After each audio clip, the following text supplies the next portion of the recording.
వరంగల్ జిల్లా నర్సంపేటలో బీఆర్ఎస్ బంద్లో స్వల్ప ఉద్రిక్తత చోటు చేసుకుంది. దివంగత మాజీ ఎమ్మెల్యే పెద్ది సుదర్శన్ రెడ్డి విగ్రహాన్ని కూల్చివేతను నిరసిస్తూ బీఆర్ఎస్ బంద్కు పిలుపునిచ్చింది.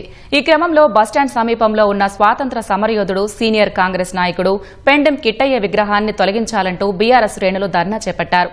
ధర్నాలో ఉద్రిక్త పరిస్థితులకు చోటు చేసుకోవడంతో పోలీసులు వారిని అక్కడి నుంచి పంపించేందుకు యత్నించగా పోలీసులకు బీఆర్ఎస్ శ్రేణులకు మధ్య తోపులాట జరిగింది.